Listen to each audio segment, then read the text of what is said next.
रोजच्या दिवसापेक्षा आजचा दिवस खूप खास आहे, कारण आजचा दिवस कुठल्या सणापेक्षा कमी नाही आहे. आजचा दिवस तुमच्यासाठी सरप्राईज आहे, त्याचबरोबर माझ्यासाठी खूप म्हणजे सरप्राईज तर आहेच, त्याचबरोबर एकदम खुशीचा दिवस आहे. तर चला पुढे सांगतेच मी तुम्हाला आज काय आहे. तर हा दिवस म्हटलं की प्रत्येक फौजी पत्नीला या दिवसाची म्हणजे आतुरता असतेच. या दिवसाची ती खूप वाट बघत असते आणि माझंही तसंच आहे.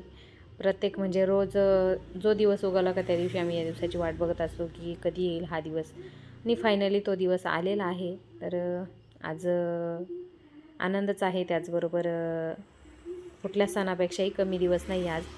तर रोजची सकाळ तशीच झाली, जशी रोज होत असते तशाच पद्धतीने आजची सकाळ झालेली आहे आणि घरातली कामांना सुरुवात केलेली. आज केस वगैरे धुतलेत, त्यानंतर मग बाहेर पोर्च वगैरे स्वच्छ करायचा होता, तो पण स्वच्छ केला, कारण पाणी पण येणार होतं नळाला.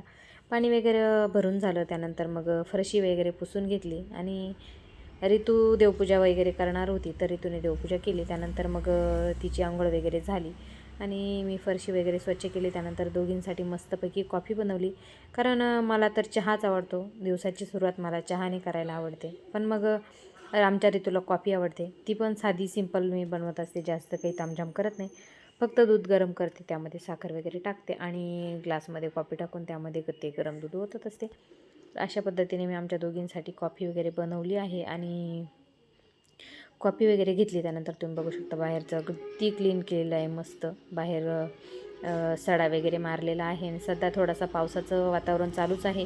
तर पाणी वगैरे मारून घेतलेलं, बाहेर पोर्च वगैरे पण धुवून घेतलात आणि सगळी कामं आवरून आलेली आहे किचनमध्ये. तर आज मला थोडीशी रशाची भाजी बनवायची आहे.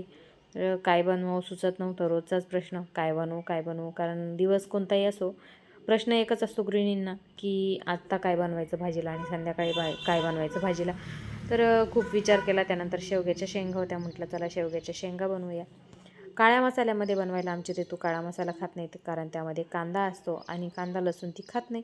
तर काळ्या मसाल्याच्या भाजीला किंवा शेवग्याच्या शेंगाला कांदा लसूण असल्याशिवाय त्याला म्हणजे टेस्ट येत नाही. आणि काळ्या मसाल्याचीच रश्याची भाजी बनवायची तर त्याला कांदा लसूण वगैरे पाहिजेच मसाला दळून टाकायला. पण मग फक्त टोमॅटो आणि कोथिंबीर वगैरे दळली आणि थोडंसं खोबरं वगैरे भाजून घेतलं, ते पण मिक्सरला दळून घेतलं आणि तेलामध्ये मस्तपैकी फ्राय केलं. त्यानंतर मग शेंगा पण मी अगोदरच मिठाच्या पाण्यामध्ये उकडून घेतल्या होत्या, तर त्या शेंगा त्यामध्ये टाकल्या आणि व्यवस्थित मिक्स करून त्यामध्ये पाणी टाकलं आणि पाहिजे तेवढा रस्सा धरला आणि भाजी अगदी छान झाली होती, टेस्टी झाली होती. जास्त काही मसाले वापरले नाही, लाल तिखटच टाकलेलं, पण कलर पण छान आलेला होता भाजीला. त्यानंतर मग पीठ वगैरे मळून घेतलं आणि पोळ्या केल्या. आणि कोण कोण गव्हाच्या पिठामध्ये किंवा बाजरीच्या पिठामध्ये बेल टाकतं, मला कमेंट करून नक्की सांगा, कारण आई टाकते पिठामध्ये बेल, तर त्यामुळं मी पण टाकते.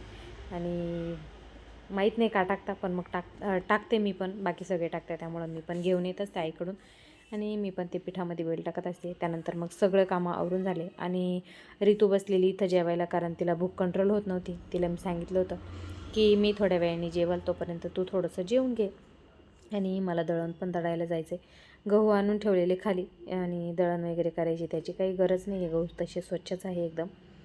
तर गहू घेऊन आलेल्यानंतर किचन वगैरे सगळं स्वच्छ करून झालेलं, बाकी सगळी कामं आटोपून आता जे काम आहे ते करायचं आहे. तर फायनली सगळी कामं वगैरे आवरून झाली. तर चला दळण वगैरे द्यायला जायचंच आणि शेजारीच देते मी, जास्त काही लांब जात नाही. दळण वगैरे देऊन आले दळायला आणि ते कधी पण देवत, त्यांचं दळून झालं की ते बरोबर आवाज देता किंवा फोन करता, तर आपण जाऊन फक्त पीठ घेऊन यायचं. आणि त्यानंतर मग इथे बनवायची मला शेवयाची खीर.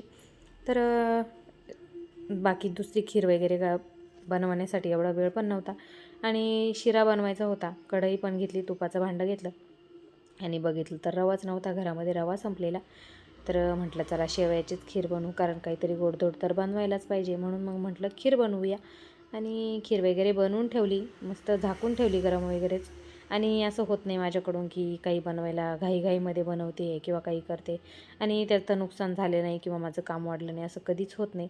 तर तोपर्यंत मग मी व्यवस्थित केस वगैरे विंचरून घेतले आणि सकाळचा गुंता वगैरे थोडासाच काढलेला होता, तर गुंता काढला. त्यानंतर मग तुम्ही बघू शकता अगदी मी फास्ट गेले, कारण खीर ठेवलेली होती गॅसवर तर मग ती उती गेलेली आणि आवाज आला मला गॅसचा, तर पटकन पळाले, गॅस बंद केला. त्यानंतर मग केस वगैरे विंचरून घेतले आणि माझेही केस गळतातच, कारण हा प्रॉब्लेम तर सगळ्यांनाच आहे. तुम्हाला पण आहे का केस गळतीचा प्रॉब्लेम? कमेंट करून नक्की सांगा. आणि केस तर माझे तसे लांब लांब आहेत. तुम्हाला त्याबद्दल काही टिप्स वगैरे हव्या असतील तर मला सांगा. मी नक्कीच तुमच्याबरोबर शेअर करेल की केसांना काय लावते. आणि थोडेफार तर केस गळतातच, कारण हा प्रॉब्लेम कॉमन आहे. असं नाही की कुणाचे केस गळत नाही, प्रत्येकाचेच गळतात. माझेही केस गळतात. तर त्याच पद्धतीनं केस विंचरले की खाली पण केसांचे छोटे छोटे तुकडे पडलेले असतात माझे. आणि असे पण केस धुतले की खूप सारे केस गळतात. अगदी म्हणजे पस्तावा होतो की केस का धुतले मी. तर बाकी थोडेफार केस गळतातच आणि त्यानंतर मग मी काही रेमेडी वगैरे करत असते, तर त्यामुळे थोडे कंट्रोल होतात. त्यानंतर मग खीर होती गेलेली, ती पण स्वच्छ केलं किचन वगैरे. पुन्हा मला डबल स्वच्छ करायला लागलं आणि त्यानंतर मग मी फायनली निघाले आहेत जे सरप्राईज आहे त्यासाठी. तर आज येत आहेत आमचे फौजी आणि मी निघाली फौजींना आणायला, कारण त्यांचा फोन आलेला आणि माझे पण सारखे फोन चालू होते की कुठंपर्यंत आले कुठंपर्यंत आले. तर त्यांनी मला सांगितलं होतं की 10-15 मिनटानंतर निघ, पण मग कुठला आला एवढा वेळ मला.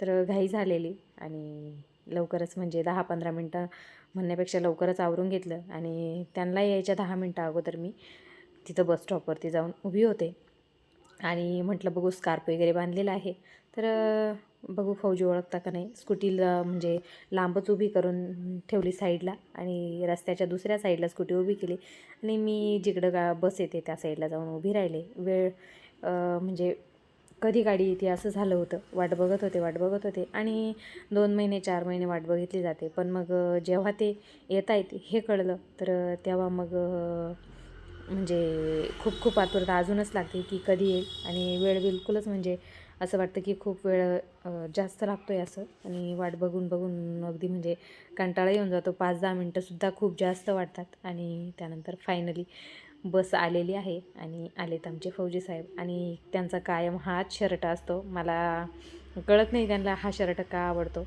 प्रत्येक वेळेला कधी पण बघितलं की ते हाच नेतात. बाकी शर्ट आहेत पण त्यांना हाच आवडतो. आणि त्यानंतर मग बस आली, ते उतरतच होते तोपर्यंत मग मी पळत गेले आणि मग पहिले जाऊन जे आपलं म्हणजे आवडतीचं काम आहे तर फौजी साहेबांना मिठी मारणं. आणि त्यांना पण तेवढाच आनंद होत असतो, कारण ते पण या क्षणाची खूप वाट बघत असतात. आणि फायनली तो क्षण आला. खूप वाट बघत होते मी पण या क्षणाची आणि फायनली तो क्षण आलेला आहे. त्यानंतर मग त्यांची कॉलरवरती होती तर तेच मी त्यांना दाखवत होते. आणि त्यानंतर मग आलेलो आहे घरी. आणि स्कूटीवर एवढं जाता येईल का बॅग घेऊन. तर तेच आमचं किती वेळ चाललं डिस्कस की एवढी बॅग पकडून तुला बसता येईल का, किंवा मग तू स्कूटी चालव. तर म्हटलं नाही नाही ठीक आहे, तुम्ही स्कूटी चालवा, मी मागं बसते, बॅग वगैरे पकडून बसता येईल मला. आणि त्यानंतर मग त्यांनी फ्रेश वगैरे झाले, आंघोळ वगैरे करायची होती. आंघोळ वगैरे केली, त्यांचं आवरून घेतलं. त्यानंतर मग तोपर्यंत मी जेवण वगैरे गरम करून आणि जेवायला आणलेलं आहे. आणि जे आम्हाला आवडत नाही तर तेच ते घेऊन आलेले आहे, पेठा. तर मला तर आवडत नाही, रितूला पण जास्त काही आवडत नाही, प्रजूला तर आवडतो.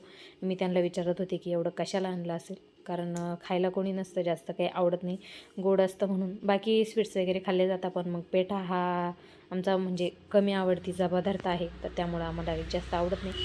त्यानंतर मग आम्ही घेतलेलं आहे जेवायला. ऋतूचं जेवण झालेलं होतं, पण मग तिला म्हटलं तू पण जेवण कर आमच्याबरोबर, कारण तिचं माझ्याबरोबर जेवल्याशिवाय तिचं काही पोट भरत नाही. त्यानंतर जेवण वगैरे केले आणि भांडे तसेच ठेवले होते घासायचे. म्हटलं घासू नंतर, कारण कंटाळा आलेला भांडे घासायचा. आणि त्यानंतर मग 4:30-5 वाजता मग म्हटलं चहा बनवू. माझं तेच चाललं होतं, मी चहा बनवते आणि ऋतूचं आणि तिच्या पप्पांचं चाललं कॉफी बनवू, कारण त्यांना दोघांना चहा नको असतो, कॉफी हवी असती.